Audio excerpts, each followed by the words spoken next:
Hello again YouTube, got another review that I'm going to try and make quick today about the SOCOM gear, as you can see there, Hitman M9 from the film Leon the Professional, which is quite an old film I guess, about an assassin training Natalie Portman, who is a young girl in the film. Very good film, and SOCOM Gear decided to produce this full metal trademarked M9. I guess a nod of appreciation or whatever towards film, hoped it would sell. You can get these in the UK for around £150, slightly cheaper from Asia. Not sure how many are being produced. I'd like to think of it as kind of a limited edition thing, but probably not. I guess they are in mass production. This pistol itself was actually won by my dad in a recent Airsoft international competition, which I was amazed when he actually managed to win it, since I was the one that helped him write the answer for it, since I know more about Airsoft than him. He said I could play with it, do a review, or probably skirmish it in the future.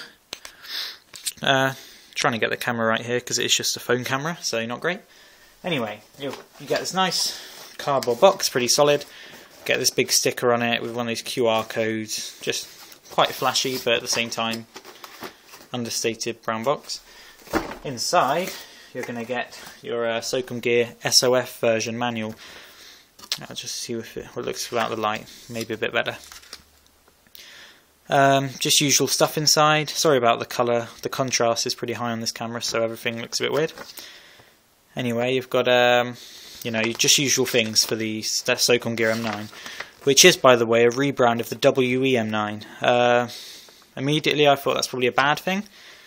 I don't really like Wii pistols all that much. Their M&P was quite nice, but the older versions like this I never liked so much, but actually it's turned out to be a really nice pistol. Anyway, you get the manual, you'll get your single magazine. Now these are advertised.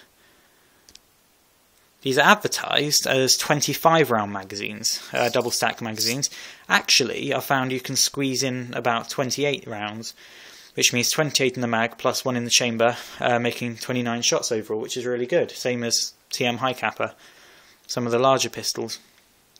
The magazine has got SOCOM Gear branding, although, as I found out, it is a direct copy of the WE magazines. Not a bad thing, they're generally pretty good. So yeah, just normal black finish, no witness holes or round counters, just standard M9 mag, compatible with TM, Tokyo Marui M9 mags, just pretty standard. Weighs a few hundred grams. As you can see here, I did buy a spare magazine. This is a WE magazine bought from 01 Airsoft. Only cost me about £18, which was good. Now, don't know if you'll be able to hear. Probably not. It's almost died down now. This WE mag was leaking a bit. I actually like WE mags. They're generally pretty good with not leaking, but this one has been leaking a little bit from the base, possibly because of the gas I've been using. Anyway, bit of silicone around it, trying to fix it. But yeah, the magazines are identical. 28 rounds, work fine. Not much to talk about with the magazines. Of course, the most important thing here is the pistol. It's just loosely placed in this box, which meant it rattled around a bit. Yeah, it's a replica of the Beretta 92 FS used in the film Leon. It has this Algemec Italian-made compensator, as seen in the film. Something you may notice about the model I'm holding here is the artificial weathering on all the edges. I was looking on IMFDB, which shows you what guns we use in the film. It's an excellent website. I'd suggest you have a look at that if you ever want to know what is used in a film. And of course the prop used guns were obviously used for a lot of scenes and were therefore not pristine. So when I got this and it was a matte black, nice finish, I didn't like it. I decided to take a bit of sandpaper to the edges, wear it all down a little bit, make it look as if it's something that a Hitman has used heavily.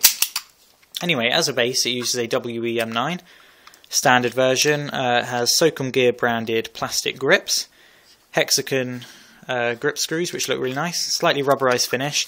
As you can see here though, the rubberized finish does start to sort of peel, rub off after a few uses, so I'm thinking of replacing these with a more realistic hard plastic grip, because rubber isn't actually realistic. Garda makes trademarked hard plastic grips, so I might invest in some of those, or maybe some real wood grips, I don't know. It's a WA M9, so of course it is full metal. You've got full metal slide. Pretty much everything in the slide is metal, except the loading nozzle, of course. That should never really be metal, not a good idea. Outer barrel is metal if you compare it to a KWA M9. As a plastic outer barrel, this is metal all the way along. More on the barrel later. Plastic grips on a metal frame. Large metal frame, I should point out. Something about Berettas, if you haven't handled them before, is they are very fat guns, very oversized for a 9mm. Especially when compared to a Glock 17, as I'll do now. Take out the magazine. As you can see, it's a much thicker gun, even in the grip. You've almost got, I don't know, a centimetre practically. Which is, it shows, I suppose, the age difference, although as I say that, the Glock is actually a similarly aged design, 1980s. All I meant by that is the Beretta is more classic styling, from older guns like the Beretta 1951, whilst the Glock was obviously a new polymer design, which means you can get a 17 round magazine in a much thinner grip. Lengthwise, comparing it to where this before where the compensator is, you can see the Glock is a shorter pistol, it's generally more compact. Grip length's about the same. Glocks fit great in the hand. For me, I've got small hands. Sorry about that, just ran out of battery there. Anyway, as I was saying, Berettas are very chunky guns. It is very thick. If you have very small hands, you might not be able to get around it very easily. I do have small hands, and it's just about, my hands are just about big enough to get around. I suppose they're quite comfortable. You've got that kind of depression there for your thumb to go into, so they're not bad.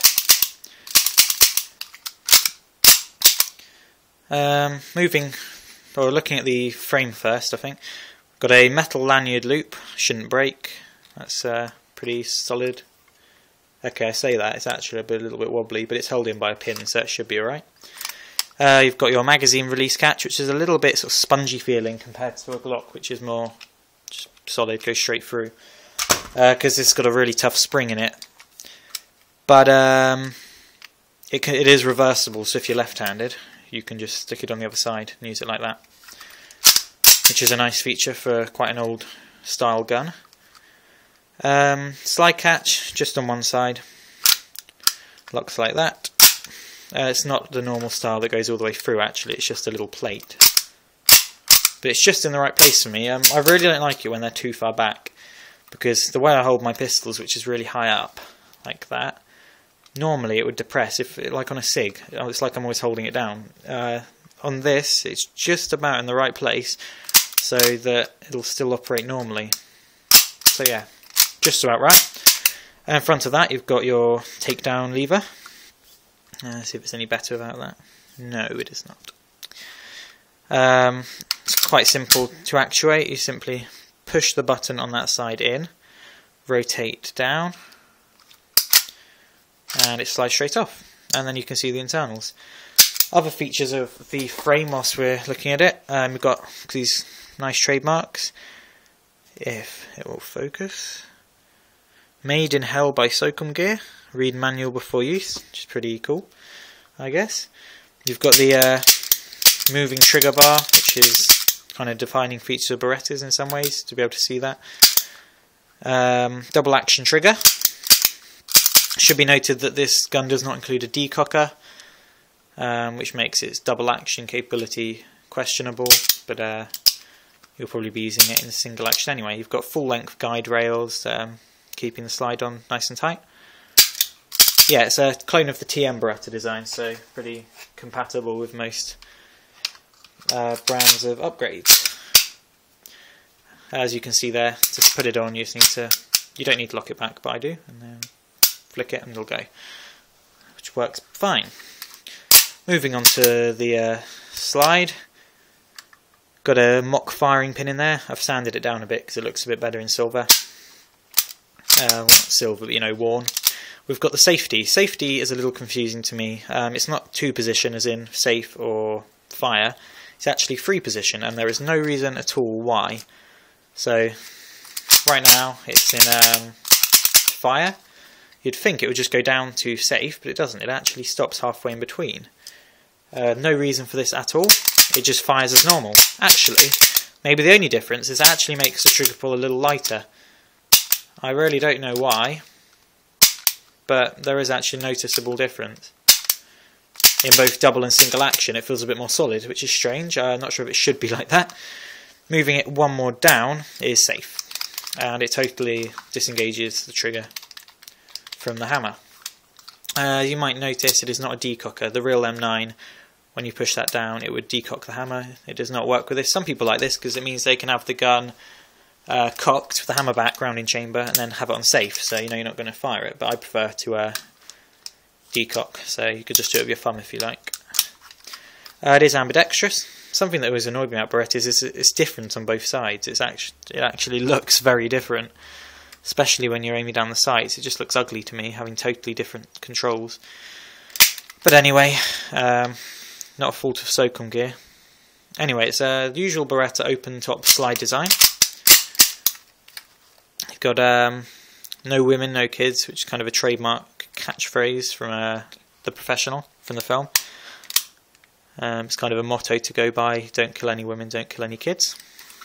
On the other side it says the Hitman, and then TM. Not sure why it's trademarked, as the film isn't actually called the Hitman. That goes to another popular brand. Extractor is moulded in, all these details are moulded in. It's just a one-piece slide based on the TM system. Metal outer barrel is, as I just said, metal. Hasn't scratched up too much or anything so far. It cycles fine. One thing to mention is that you get to a point in the cycling, when you cycle it by hand, you get to about here and it suddenly gets resistance, and this is actually the trigger bar, I believe. It kind of seems like it could be a problem. Actually, if you pull the trigger a little bit, it suddenly loosens up. But if you're doing it in a rush, you know, if you do it quickly, you won't notice it. It's just if you do it really slowly, there is a bit of resistance in that cycle. But when you're shooting it, it doesn't have any adverse effects. Moving on to probably the most important part of the pistol that defines it from others is, of course, the compensator here. As you can see, it's attached to the guide rod, the recoil guide rod. It's not attached to the barrel. In fact, you can pull it away from the gun. It will spring back under the spring pressure, but you can see it is separate to the barrel. It's attached by this large hex key there, which holds it on nice and tight, although, as I mentioned, look at that. When giving it a shake, it can rattle around a little bit. It's got these Algae Mech trademarks, made in Taiwan by Madball. The real one says made in Italy by someone, I can't remember. It's got ports in the top, and you might be able to see it's actually threaded inside. This was interesting to me. I couldn't really work out why that would be threaded, and I noticed on the box it actually says 40mm threaded compensator. Now you might think this might not make sense. Compensators in the real world are to direct gases upwards to reduce recoil, so you'd think a suppressor on the end would not function as all the gases have already escaped. However, in the film you can actually see he screws in a clockwise attachment that's about 1 inch long, which covers up, bypasses all of those gas ports. Madball haven't gone to that much detail, and I didn't notice this for quite a bit actually, but they have actually included in with the gun a 40mm clockwise adapter. To get to the barrel without unscrewing the whole thing, you just separate the recoil rod. That lets you pull it off like that, and you can turn it upside down. And then, as you can see here, there is a kind of loose 40mm clockwise adapter. As you can see, mine's rubbed down because inside the gun it just rattles around, hits everything. So it's not really a great design, I guess. But if you take that out, put all of this back together, you can then attach that little one to the end, and that means that on top of your already very long handgun, You could attach a suppressor, a flash suppressor, flash hider, whatever you like. So yeah, it's noticeably better made than the rest of the gun actually. Nice machined steel, sorry not steel, machined aluminium I guess, feels nice. A little bit rattly, this isn't the most tight gun, it is a little rattly. But I can deal with it because it's so unique, I guess. It's worth noting that Western Arms also make a version of this, but that'll run you back about £600 or something in that region. So you weigh it up whether it's worth it. If you really like the film and need a perfectly accurate one, get the Western Arms. If you can deal with this and would like full metal, then go with this. Now I need to be quick because I'm starting to sort of run out of time here. Using not my usual Pro gas because it's got a pretty heavy recoil spring and slide. I use this Garda Power Up gas. It's really powerful stuff. Using the WE mag, I'll give you a quick example of the cycling. Fine, it's just as fast as a TM on a lower power gas. Locks back reliably if you use a powerful enough gas. In terms of performance, not incredible. These hop units in these cheaper pistols are never going to be as good as a TM. But something that is definitely worth noting is, unlike the old Marui Beretta, this pistol does actually feature an adjustable hop unit. I'm going to remove the barrel in a way that does not mean I have to remove the compensator. It's not easy to do, but you can get that out.